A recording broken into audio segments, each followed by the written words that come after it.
E aí, pessoal? Vocês devem estar se perguntando o que a gente vai fazer aqui nesse vídeo e nos próximos vídeos. Vamos trabalhar com alguns conceitos e aplicações desses conceitos em questões. A chave daqui sempre é entender como os conceitos que vão ser trabalhados aqui estão aplicados em questões. Para começar, vocês já viram que o título do texto, o título do vídeo, são os conceitos básicos de genética. E a gente quer trabalhar um pouco sobre essa origem, sobre o histórico da genética. Quando a gente pensa em genética, que é uma ciência nova, a gente aprendeu a ouvir alguns conceitos, sabe que aquilo que tem alguma coisa que é hereditária, que passa de pai, de mãe para o filho, que tem uma meiose envolvida. A hora agora é de juntar esses conceitos que já vieram de anos anteriores e consolidar num conhecimento mais robusto. Primeiro, a gente tem que saber que a genética, que o conhecimento da hereditariedade não é algo novo. Existem histórias de rabinos que há quase 2.000 anos atrás, cerca de 1.800 anos atrás, na hora de fazer a circuncisão, que é a remoção do prepúcio dos meninos judeus, há registros de casos de crianças que na hora da circuncisão morriam, porque simplesmente sangravam até morrer. E aí vem essa mãe que tem o primeiro filho, corta o prepúcio, a criança morre. Segundo filho, corta o prepúcio, a criança morre. No terceiro filho, existem casos registrados de rabinos que disseram não vamos fazer isso porque isso está matando a criança. Então abriu exceção por conta da religião e percebeu-se que tem alguma relação entre aquela mãe e aquela criança que acabou morrendo. Então, isso mesmo que ela tivesse filhos com maridos, com homens diferentes, situação que ela enviou, algo assim, continuava acontecendo. Então, percebeu-se que existia uma relação entre aquilo que pode vir da mãe, que pode vir do pai, uma característica que vai ser herdada. Essa característica herdada foi estudada durante muito tempo e a gente vai meio que consolidar essa ideia, primeiro com algumas ideias de Gregor Mendel, e a partir de 1900, 1905, a gente vem com outros cientistas que juntaram a ideia daquilo que Mendel entendeu estudando as ervilhas, associando isso ao conhecimento sobre a meiose, certo? Então, a gente vai pensar um pouquinho sobre os conceitos da genética e colocar isso pensando nas questões que podem puxar esses conceitos básicos para vocês, certo? Então, a gente vai sempre trabalhar com aplicações. Vou começar com um pouco de conteúdo, um pouco de teoria, para a gente poder, a partir dessa teoria, entender mais facilmente as questões, ok? Vou agora entrar na nossa segunda tela. E quando eu penso nesses conceitos básicos, a gente tem que saber, tem que lembrar que quando a gente está aplicando a ideia da meiose, a gente está trabalhando com cromossomos, certo? Nós como espécie, temos 23 pares de cromossomos. E esses 23 pares eu vou ter sempre um cromossomo que veio do indivíduo macho e um cromossomo que veio da fêmea, do pai, e um cromossomo da mãe. Dentro desses cromossomos, vocês têm que lembrar que há um cromossomo como um conjunto de moléculas de ácidos nucleicos. Tem nosso DNA lá bonitinho, todo organizado. E eu começo a trabalhar com os genes. Genes que são aqueles trechos de DNA que vão originar alguma característica. Lembrar que esse gene vai passar por um processo de transcrição, de tradução, dá origem a uma proteína e essa proteína vai expressar alguma característica. Quando a gente fala de Mendel, ele era um pesquisador, ele era nossa, eu odeio quando eu esqueço palavras, vocês me conhecem se sabem disso. Ele era um monge e ele tinha para trabalhar ervilhas.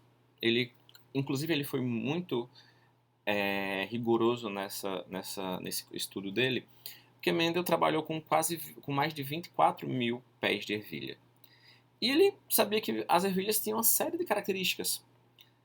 Para facilitar, pensando na primeira, depois na segunda lei de Mendel, a gente vai escolher uma característica, que é a cor da ervilha. A gente sabe que a ervilha ela poderia ser apresentada como uma semente amarela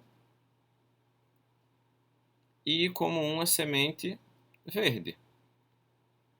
Então, o grão da ervilha poderia ter duas cores distintas. Sabendo disso, Gregor Mendel ele tentou selecionar ervilhas que fossem puras. Como é que ele fez isso?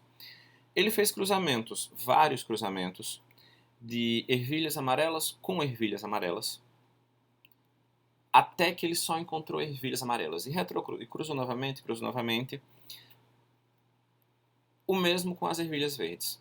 Separando essas ideias, essas plantas, ervilhas amarelas de um lado, ervilhas amarelas de outro, isolando elas, impedindo que algum inseto pudesse intercruzar, garantir duas linhagens puras, a linhagem pura amarela e a linhagem pura verde. E chegou a hora de tentar entender como que essas linhagens se intercruzavam. A gente sabe hoje que essa linhagem, tanto a pura amarela quanto a pura verde, elas têm genes oriundos do indivíduo macho e do indivíduo fêmea. Mendel resolveu cruzar ervilhas amarelas com ervilhas verdes. E ele conseguiu, a partir desse cruzamento, ervilhas amarelas. Ervilhas amarelas com ervilhas verdes, só conseguiu ervilhas amarelas. Essa primeira geração aqui é a minha geração de parentais. Essa segunda geração é a geração que ele chamou de F1. E ficou essa dúvida, por que ervilhas amarelas e ervilhas verdes cruzadas originaram somente ervilhas amarelas? Para tentar entender esse processo, ele fez o que a gente chama de retrocruzamento. Ele cruzou essas ervilhas amarelas com ervilhas amarelas dessa mesma prole, da F1. Então cruzou F1 com F1. Ele deu origem à prole F2. E isso gera para mim uma situação um pouco diferente. Ele encontrou, claro, ervilhas amarelas, mas aqui apareceram para nós também ervilhas verdes. E o que é importante para mim pensar aqui é que ele registra uma proporção interessante. Para cada 3 ervilhas amarelas, nasceu também uma ervilha verde. Então, dentro de todas as ervilhas que apareceram, eu tive 25% de ervilhas amarelas, aliás, 25% de ervilhas verdes e 75% de ervilhas amarelas. O que pode explicar esse acontecimento? Essas ideias começaram a remexer na cabeça de Mendel. Ele foi pensar que essa relação demonstrava que eu tinha uma característica que era, digamos que, superior a outra característica. Então, tinha uma característica cujo potencial de força, de aparecer, dominava sobre a outra característica.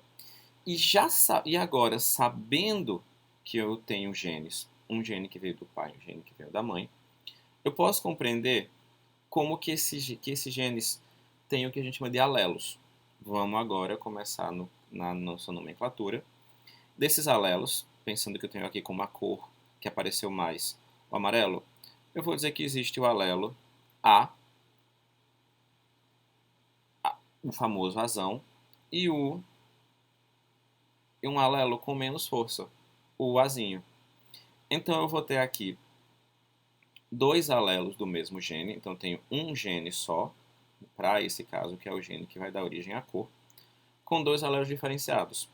Sabendo que aqui eu posso representar a ideia de azão maior que azinho. É claro que maior que azinho vocês estão vendo.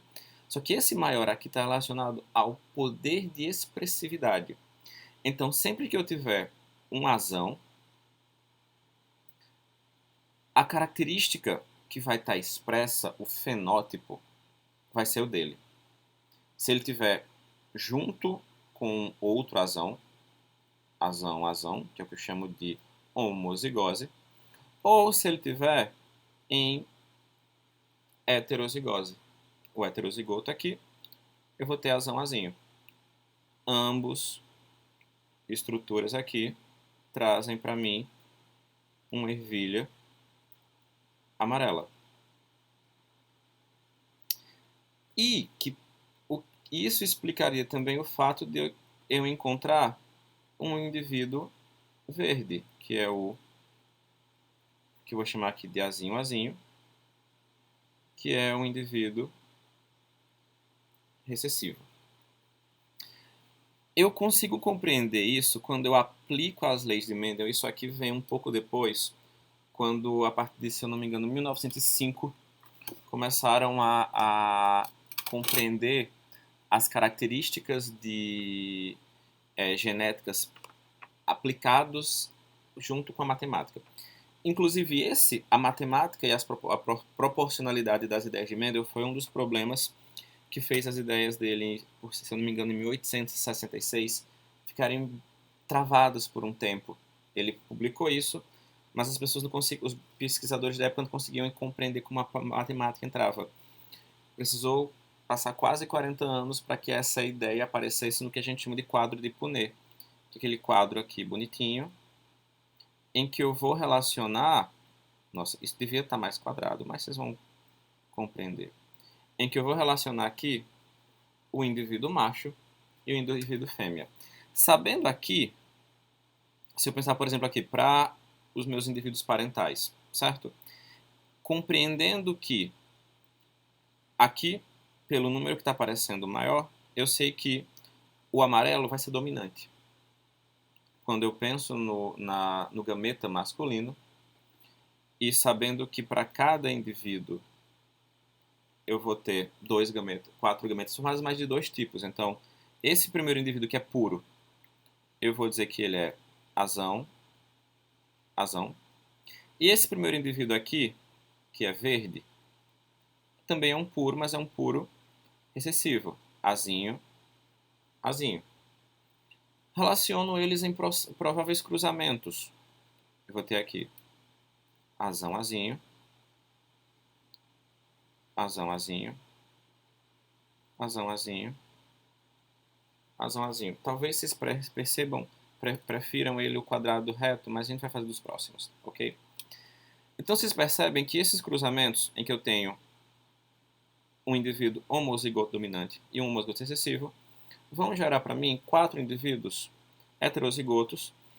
E esses 4 heterozigotos têm a característica do azão, que é o amarelo.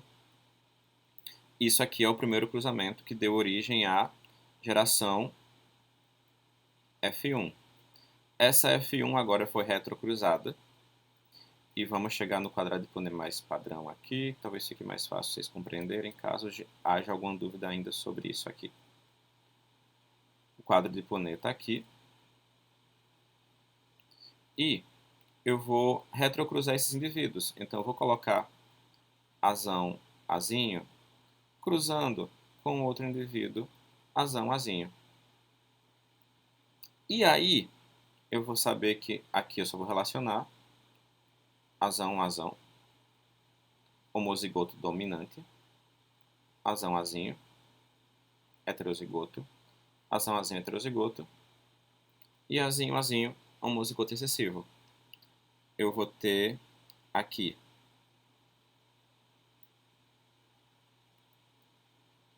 um indivíduo amarelo, outro indivíduo amarelo, outro indivíduo amarelo, e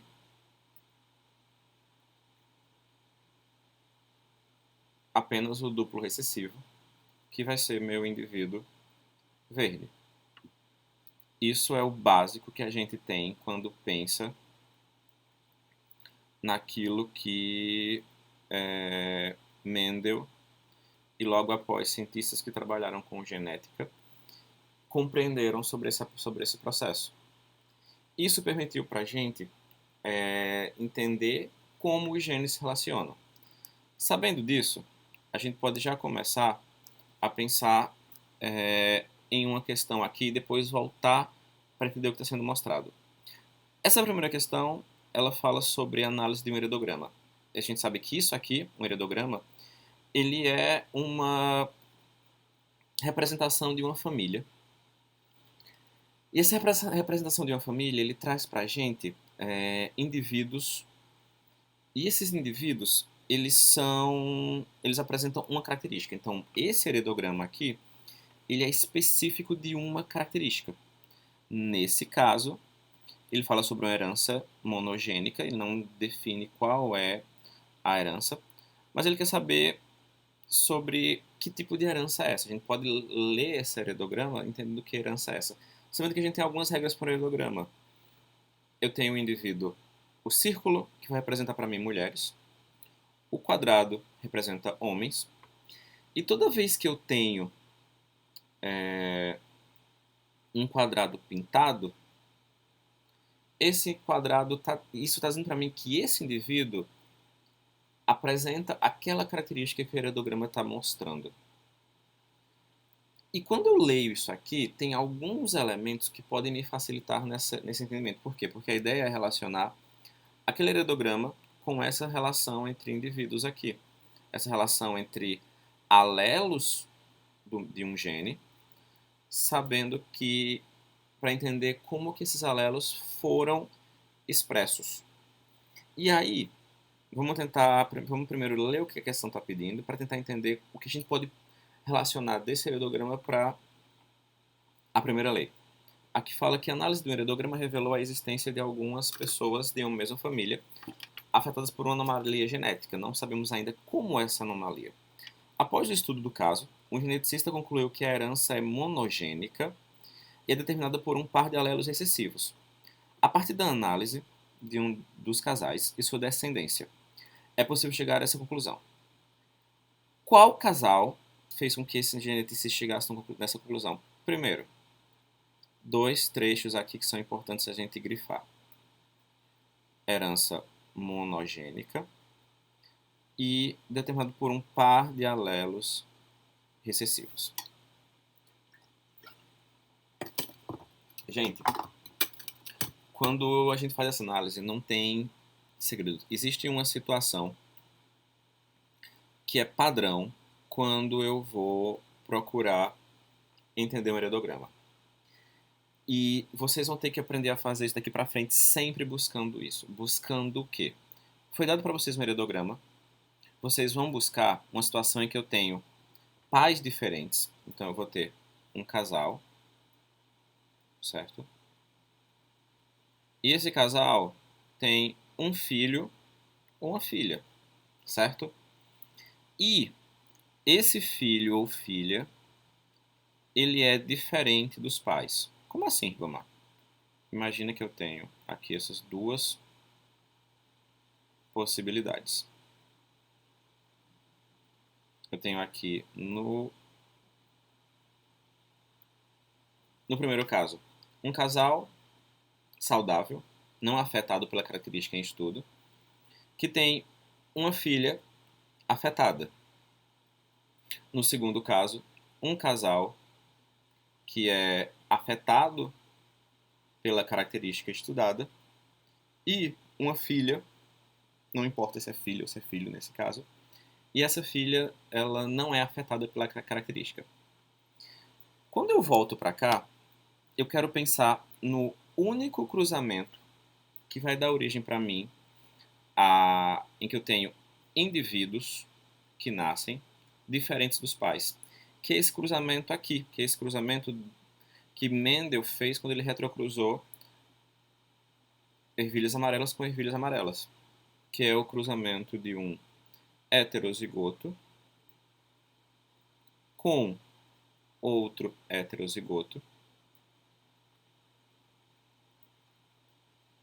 dando origem a um homozigoto recessivo. Vilmar, como que as duas situações são iguais e ao mesmo tempo distintas? Porque eu vou ter situações diferentes em relação a quem está sendo responsável pelo processo, pela doença ou pela característica estudada. No primeiro caso, percebam comigo, eu tenho essa ideia da diferença aqui embaixo, porque eu vou ter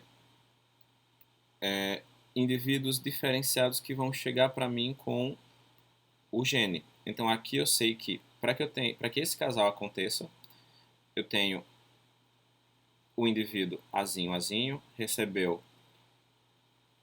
o alelo recessivo do pai e um alelo recessivo da mãe. Então, alelo recessivo, dupla recessividade.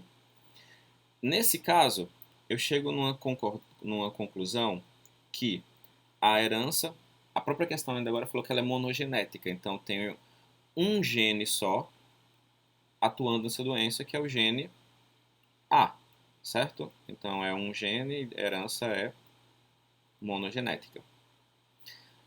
A questão não falou que essa herança ela é autossômica ou sexual, mas vocês têm que agora pegar o fato de eu estar trabalhando com herança autossômica, que é de uma característica que não está presente nos cromossomos sexuais, X ou Y. E essa aqui vai ser uma herança monogenética autossômica recessiva. É recessiva porque a pessoa afetada é o azinho azinho. Beleza? Quando eu venho para aqui, para o segundo caso, acontece a mesma situação em que pais afetados dão origem a uma filha que não é afetada, é diferente. Mesma coisa. Pais iguais, filho diferente, pais são heterozigotos e o filho é homozigoto recessivo. Agora, aqui, a filha não apresenta a doença. Então, ela recebeu um azinho do pai, um azinho da mãe, e esse azinho deixou ela sendo os dois. Essa situação transforma ela num duplo recessivo. Sinal que a herança, a doença aqui está presente no alelo dominante, no azão. Então aqui eu vou ter uma herança monogenética, autossômica e dominante. Chegando aqui para a situação da questão da UEA. Eu tenho aquela procura que eu falei, pais iguais com filhos diferentes. Aqui eu tenho Ana e Márcio, Aline. Ana e Márcio são diferentes, Sara e Theo são diferentes. Daniel e Lorena são iguais. O gabarito dessa questão é Daniel e Lorena tem como pais, tem como filha Bárbara. O que eu tenho com certeza aqui, que para Daniel e Lorena serem pais de Bárbara, Daniel vai ser azão azinho, Lorena vai ser azão azinho e Bárbara vai ser azinho azinho. O que mais eu posso falar desse heredograma? Lembra, esse heredograma está estudando uma característica, que é uma doença. Se Bárbara é azinho azinho e ela é afetada, para todo mundo que for afetado, eu posso vir aqui e colocar um azinho azinho. Então, eu tenho certeza que se eu achei um primeiro azinho azinho, todo mundo que for igual a esse primeiro azinho azinho, afetado ou não, todo mundo vai ser azinho azinho também, certo? A partir disso, eu vou tentar encontrar os demais indivíduos. Talvez eu consiga saber quem são todos, talvez eu não consiga. Aqui nesse heredograma vai dar para saber quem é todo mundo, vai dar para saber quem é todo mundo. Pode acontecer de alguma questão, deixa para você um elemento em aberto. É o que a gente vai chamar de azão traço. Mas aqui, o que eu tenho certeza? Começando aqui em cima, Ana. Ana não tem a doença, então Ana vai ter um azão. Ana é mãe de Aline. Aline tem um azinho que veio de Márcio. E para ela ser azinho, azinho, com certeza um azinho tem que ter vindo de Ana. Aqui, mesma coisa eu vou entender em relação ao casal Sara e Theo. Sara... Nossa. Desculpa, pessoal. Sara, ela vai ter um azão por não ter a doença. Sara é a situação, pessoal, que não dá para definir quem é. Porque Sara teve 2 filhos e os 2 filhos são saudáveis. Eu não tenho como saber se Sara vai ser azão, azão ou azão, azinho. Por quê? O que eu tenho certeza é que Sara mandou um azão para Daniel e mandou um azão para Arthur. E que Theo é o pai, só tem azinho. Então Theo mandou um azinho para Arthur e um azinho para Daniel. Essa é a certeza que eu tenho. Daniel casou com Lorena, teve Bárbara. Já sabemos aqui que esse é o casal que nos possibilitou compreender a relação completa. E Aline e Arthur tiveram filhos e também nos permitem saber que se a Aline é a mãe, então ela mandou um azinho para Vitor e um azinho para Letícia. Como ambos, Vitor e Letícia, filhos de Aline e Arthur, não têm a doença, então eu tenho certeza que o pai mandou o alelo azão. Meio que eu descobri quem é quase todo mundo, apenas Sara, aqui em cima, ficou com um azão traço, porque ela sendo azão, azão ou azão, azinho, ela não teria a doença. E eu tenho certeza que o azinho que está presente em Arthur e em Daniel tem que ter vindo de Theo. Isso aqui marcaria para mim como a resposta da questão, então a partir da análise de um dos casais e sua descendência. É possível chegar a essa conclusão. E esse casal é o casal Daniel e Lorena. Pensei nessa ideia do casal, vou agora adiantar para uma segunda questão em que eu vou pensar nisso aqui já aplicado em outra questão. Eu vou cortar isso agora. Eu vou mudar e a gente continua com outro